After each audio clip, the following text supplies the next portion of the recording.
What's up, guys? This is Rajkumar Singh, and once again, all of you, welcome back to the live session of the Krishna Coaching Classes. और चलिए video को शुरू करते हैं। तो basically जैसा आप जानते हैं कि आज इस वीडियो का पार्ट 3 है। इससे पहले हमने पार्ट 1 और पार्ट 2 वीडियो का कवर कर लिया है। वर्किंग ऑफ द कॉन्स्टिट्यूशन हम सीख रहे हैं, जो कि पॉलिटिकल साइंस का फर्स्ट लेसन है।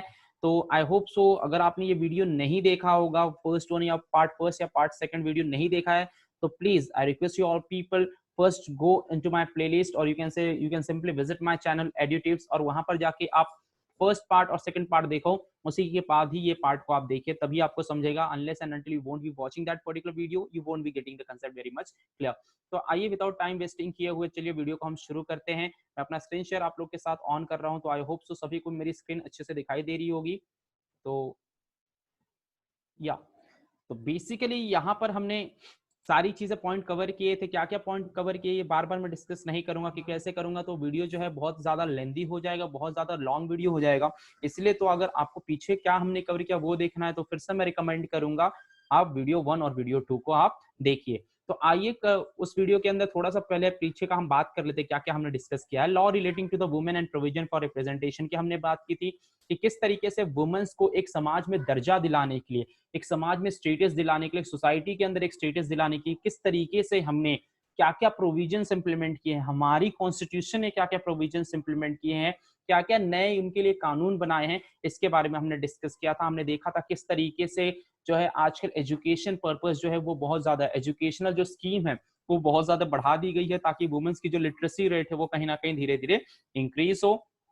उसी तरीके से जो वुमेन्स के अगेंस्ट बहुत सारे क्राइम्स होते थे, जैसे आप सेक्सुअल हरासमेंट हो गए, रेप केसेस हो गए, अब ये कहीं ना कहीं डाउन हो रहे हैं। क्यों डाउन हो रहे हैं? क्योंकि हमारे यहाँ पर अब कानून जो है ना वो स्ट्रिक्ट आ गए हैं। तो ये बहुत ही ज्यादा जरूरी है। और ये सारे कहाँ से, ये जो राइट्स उनको मिले हैं, जो रिजर्व, उसके साथ साथ हमने देखा रिजर्वेशन का भी राइट्स है वुमेन को। इलेक्शंस के अंदर उनकी जो सीट्स रहती हैं वो रिजर्व रखी गई है। 50% किसी स्टेट्स के अंदर है, किसी स्टेट के अंदर मिनिमम जो है 33% सभी स्टेट्स के अंदर रहता है। और ये अमेंडमेंट कब आया था? जब 73rd और 74th अमेंडमेंट जब आया था, तो इस अमेंडमेंट के तहत ही जो है वुमेन्स को 33% ऑफ जो सीट्स है रिजर्व करके रखी गई है। तो यहां तक हमने बेसिकली पिछले वीडियो में बात करी थी। आगे का जो टॉपिक है आज बेसिकली हम डिस्कस करने वाले हैं, तो आइए उसको देते हैं। Law relating to womens, womens के रिलेटेड जो लॉज हैं वो हमने देख लिए हैं। तो यहाँ पर जस्ट मैं आपको दिखाना चाहता हूँ कि कौन कौन से लॉज हैं हमारे इंडिया के अंदर।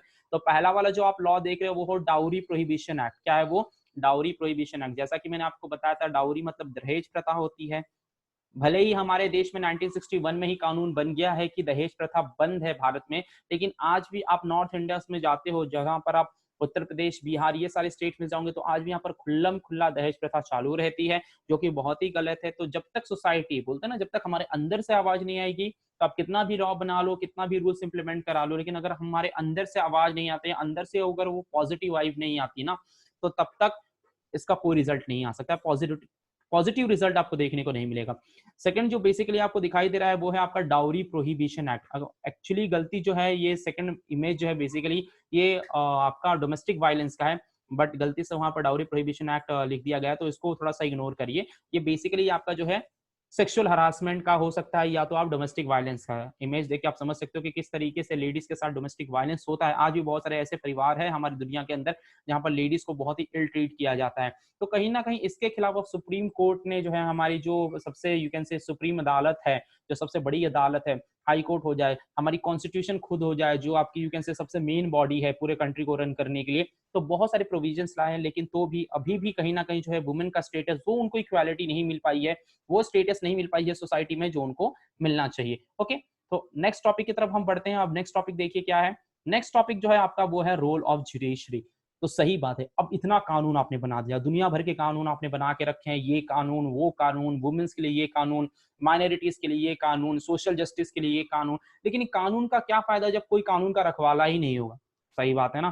कानून का क्या फायदा जब कानून का रखवाला ही नहीं है? ये तो बात ऐसी हो गई ना कि आपने स्कूल बना दिया और टीचर ही पढ़ाने के लिए नहीं है। तो सही बात है। तो कानून का क्या रोल होता है और जुडिशरी सिस्टम का क्या रोल है? मैंने पहले ही देखा, हमारे डेमोक्रेसी के अंदर 4 इंपॉर्टेंट पिलर हैं, जिसमें से 3 जो है सबसे इंपॉर्टेंट है। वो है आपकी, पहला आपका जो होता है, यू कैन से, लेट मी थिंक, थोड़ा सा भूल रहा हूं मैं, रूल्स इंप्लीमेंट कौन करता है आपका? लेजिस्लेचर, सॉरी, थोड़ा दिमाग से आउट हो गया था। तो इस बात को ध्यान रखिए। लेजिस्लेचर, रूल्स जो है आपके लेजिस्लेचर बनाते हैं, एग्जीक्यूटिव उस रूल्स को इंप्लीमेंट करते हैं, और जुडिशरी जो है आपके उस रूल्स को क्या करती है, फॉलो करती है। तो ये तीन इंपॉर्टेंट मेंबर हैं, legislature, executive and judiciary. Legislature क्या करता है, आपका रूल्स बनाता है, एग्जीक्यूटिव आपका क्या करता है, उस रूल को इंप्लीमेंट करता है, और जुडिशरी का काम ये होता है कि जुडिशियल सिस्टम को किस तरीके से उस रूल पे क्या सही है क्या गलत है, ये जो डिसीजन है ना, ये आपकी जुडिशरी लेती है बेसिकली। ओके, तो जुडिशरी का यहाँ पर मीनिंग समझते हैं क्या क्या बेसिकली कहा गया है। It helps in strengthening democracy and work toward achieving the objectives of social justice and equality. मैंने पहले ही बहुत क्लियर कर दिया है, जो कानून बने ना उस कानून की रक्षा करना ये हमारी जुडिशरी का काम होता है। आप जुडिशियल सिस्टम की आपको पता है कितने लेवल के कोर्ट्स हैं हमारे इंडिया में, 3 लेवल के कोर्ट होते हैं, जिसको हम कहते हैं district court, high court and supreme court. तो इनका काम क्या होता है, जो भी कानून हमारे कॉन्स्टिट्यूशन ने बनाए हैं उसकी रक्षा करना, उसकी क्या करना, रक्षा करना, किसी भी कीमत में उसको डिस्ट्रॉय नहीं होने देना, ये काम है जुडिशरी का। उसके साथ साथ में क्या कहा गया है, judiciary accepted the power of parliament to make changes in the constitution but at the same time firmly stated that while amending the constitution the parliament cannot alter the basic structure of the constitution। ये बात बड़ी important है, इसको एकदम से टिक मार कर लेना, दिमाग के अंदर बिठा लेना। क्या कह रहा है जुडिशरी कि पार्लियामेंट है या जिसकी सरकार है वो जो चाहे वो रूल इंप्लीमेंट कर सकता है, जो चाहे वो रूल इंप्लीमेंट कर सकता है, लेकिन आपको कॉन्स्टिट्यूशन का जो बेसिक स्ट्रक्चर है ना उसको चेंज नहीं करना है। बेसिक स्ट्रक्चर का यहाँ पर मीनिंग क्या है कि किन तत्वों से हमारा कॉन्स्टिट्यूशन बना हुआ है, हमारी कॉन्स्टिट्यूशन की नींव किस पर रखी हुई है, ये बात को समझो। इसको जस्ट एक एग्जांपल से मैं आपको समझाता हूँ कि मान लो आप किसी घर में रहे, किसी बिल्डिंग में रह रहे हो, तो बिल्डिंग में अगर आप रह रहे हो तो आपका बिल्डिंग के अंदर एक फ्लैट है, आपका घर है, आप घर के अंदर चेंजेस करना चाहते हो तो घर के अंदर आप पेंटिंग कर लोगे, पीओपी लगा लोगे, जो करना आप वो कर सकते हो। लेकिन इसके लिए क्या आप पूरे बिल्डिंग का ढांचा बदल दोगे क्या, आप बिल्डिंग के पिलर्स वगैरह तोड़ दोगे क्या, नए पिलर्स लगा दोगे क्या, नहीं कर सकते। आप बेसिक स्ट्रक्चर को चेंज नहीं कर सकते हो, ठीक है।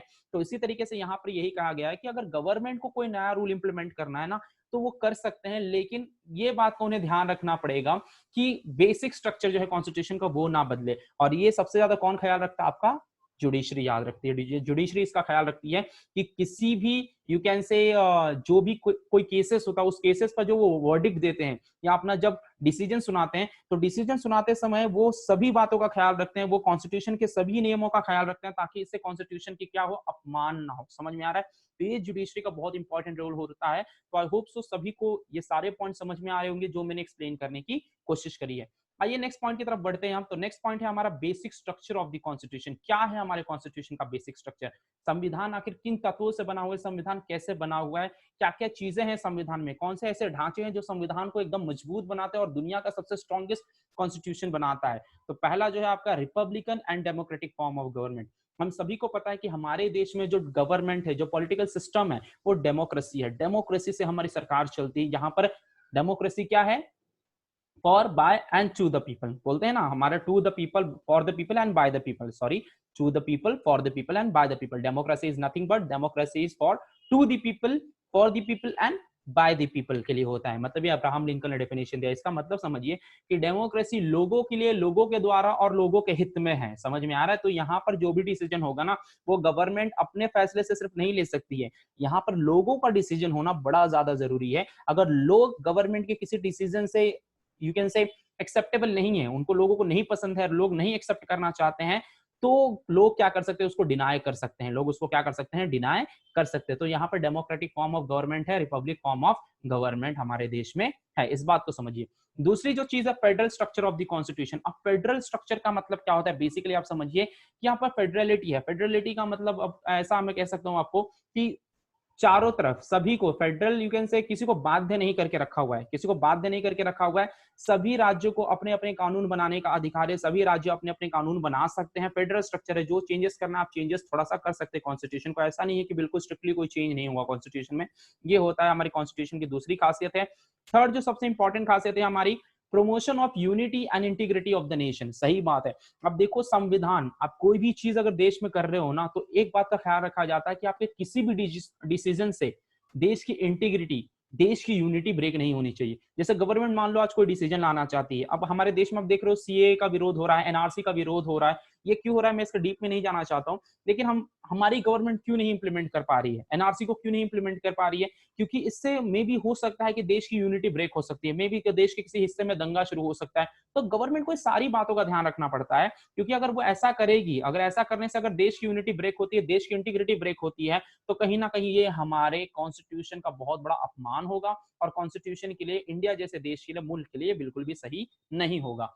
नेक्स्ट जो बात की है, sovereignty of the nation. Sovereignty का मतलब क्या, अब हम किसी के अधीन नहीं है। आपको पता है ब्रिटिशर्स ने हमारे देश पर 150 साल तक रूल किया, लेकिन आज हम सोवर्न कंट्री। सोवर्न कंट्री मतलब क्या, आज जो भी डिसीजन होता है वो इंडिया खुद लेता है। ऐसा कभी देखा है कि हमें कुछ नया मिसाइल लॉन्च करना है, हम चाइना से परमिशन लेते हैं, हम अमेरिका को डोनाल्ड ट्रंप को कॉल करके बोलते हैं हाँ डोनाल्ड ट्रंप जी हम मिसाइल लॉन्च करें क्या? ऐसा हम बिल्कुल नहीं करते, क्योंकि आज हम डिसीजन मेकर्स हैं, आज हम खुद ही डिसीजन बनाते हैं और खुद ही उस डिसीजन को इंप्लीमेंट करते हैं, क्योंकि आज हमारे ऊपर किसी का कोई दबाव नहीं है। उसके साथ साथ कहा गया है secularism and supremacy of the constitution. सही बात है। सेक्युलरिज्म का मतलब क्या, सेक्युलरिज्म मतलब यहाँ पर भारत, आप सभी को पता है India is known for unity in diversity, जहां पर सभी धर्म के लोग, जाति के लोग साथ साथ रहते हैं, एक साथ रहते हैं, मिलजुल कर रहते हैं, सभी धर्मों का सम्मान करते हैं, इसी को सेक्युलरिज्म कहते हैं। हमारा जो कॉन्स्टिट्यूशन है वो सिर्फ एक धर्म को नहीं बल्कि सभी धर्मों में विश्वास करता है। समझ में आ रहा है? इस बात को ध्यान रखिएगा थोड़ा।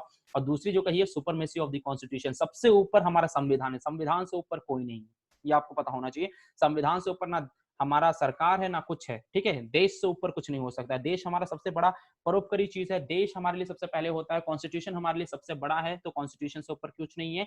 कुछ भी हो जाए, कॉन्स्टिट्यूशन की अवहेलना नहीं होनी चाहिए, कॉन्स्टिट्यूशन का अपमान नहीं होना चाहिए। तो this is nothing but this are the some basic structure of the constitution which I hope so all of you have got this concept which I try to tell you all people, जो भी मैंने बताने की कोशिश करी है। आइए next topic पे पढ़ते हैं, और ये है आपका सिग्निफिकेंट ऑफ जुडिशियल डिसीजन, और ये बेसिकली लास्ट टॉपिक भी है आपका। सिग्निफिकेंट जुडिशियल डिसीजन का मतलब क्या होता है कि अभी तक जो हमारी न्याय व्यवस्था है, जो हमारी जुडिशरी है, जो हमारा सुप्रीम कोर्ट है, जो हमारा हाई कोर्ट है, जो हमारा डिस्ट्रिक्ट कोर्ट है, अभी तक कौन कौन से इंपॉर्टेंट डिसीजन उन्होंने लिए, तो उसके बारे में हम बात करेंगे।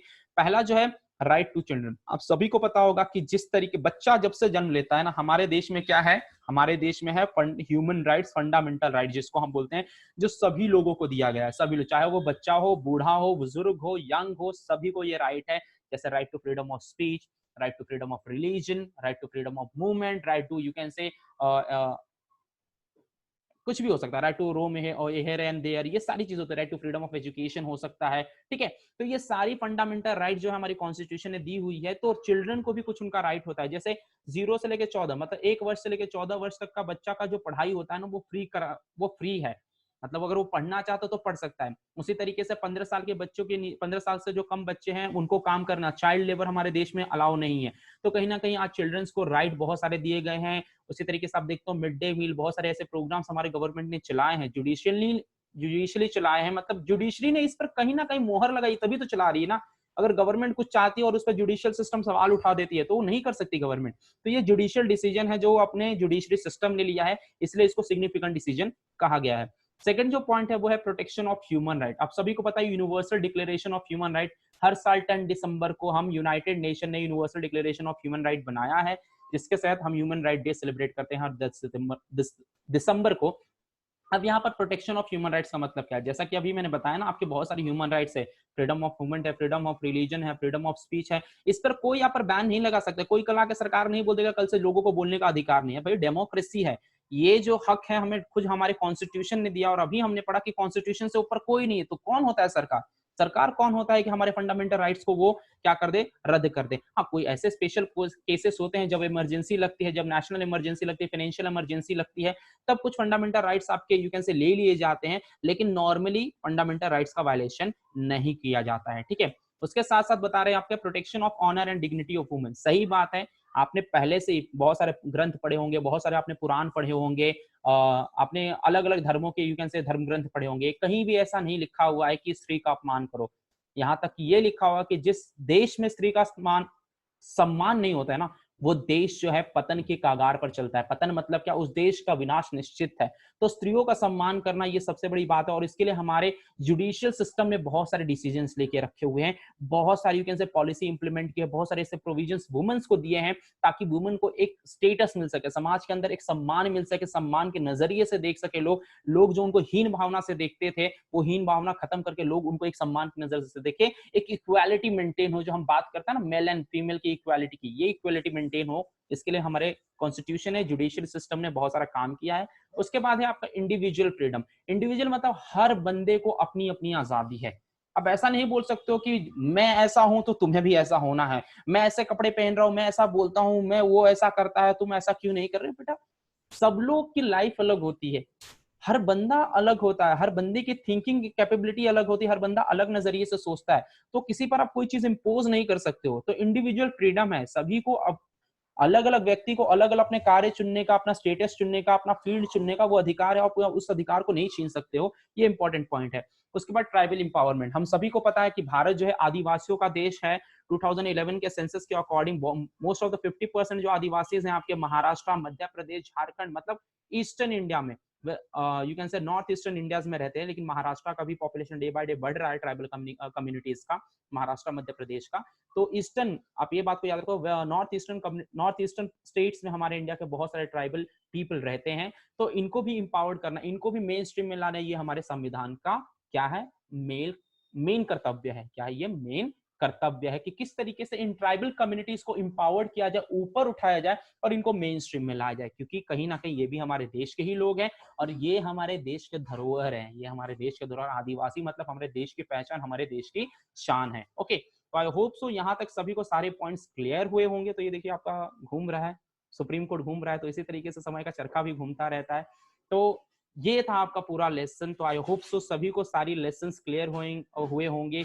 किसी को अगर कोई तकलीफ होगी, किसी को अगर कोई पॉइंट नहीं समझा होगा, कोई टॉपिक नहीं समझा होगा, तो आप वीडियो के नीचे कमेंट करके मुझसे पूछ सकते हैं।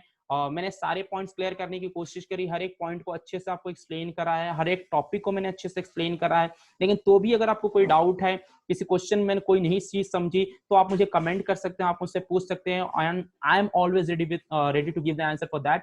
नीचे मैंने अपना ईमेल आईडी दे के रखा है, आप मुझे ईमेल कर सकते हैं या आप मुझे अपने इंस्टाग्राम पेज पर फॉलो करके आप वहां पर भी सवाल पूछ सकते हैं। तो मेरा देखिए, मैं आपको कितना समझा सकता हूँ, मैं आपको 80% समझा सकता हूँ, कोई भी बंदा आपको 100% नहीं समझा सकता है। 100% अगर आपको समझना है तो खुद से 20% 30% तो आपको मेहनत करनी ही पड़ेगी। अगर आप सोचोगे कि टीचर ही कोई गुरु मंत्र आके आपके मन में दे दे या आपको दिमाग में डाल दे, तो ऐसा नहीं होता बेटा, ऐसा बिल्कुल नहीं होता है। उसके लिए जो है ना, आपको थोड़ी सी मेहनत तो करनी ही पड़ती है। खाना आपको कोई दे सकता है, आपको हर बार कोई खाना थोड़ी खिलाएगा, खाना तो आपको खाना पड़ेगा ना। आप खाना खा लो, पचाना तो खुद ही है ना आपको, सही है। तो 80% मैं आपको एक्सप्लेन कर दूंगा और मैं पूरी कोशिश करता हूँ कि 100% समझे आपको। लेकिन मैं खुद मानता हूँ कि कोई भी टीचर हो 100% किसी बच्चे को एक बार में नहीं समझा सकता है, कि जब तक आप उसको रीड नहीं करोगे, आप टॉपिक को बार बार रीड नहीं करोगे, वीडियो को बार बार जब तक नहीं देखोगे, तब तक चीजें नहीं समझ में आती है। क्योंकि हम कोई स्वामी विवेकानंद नहीं है, हम कोई चाणक्य नहीं है, हम कौटिल्य पंडित नहीं है कि एक बार टॉपिक समझा एक बार में समझ जाएगा। आई होप सो वीडियो सभी को अच्छी लगी होगी। तो प्लीज चैनल को सब्सक्राइब कर दे, वीडियो को लाइक करें और अपने फ्रेंड्स को भी शेयर करें। तो आज के लिए बस इतना ही। Thank you so much, have a nice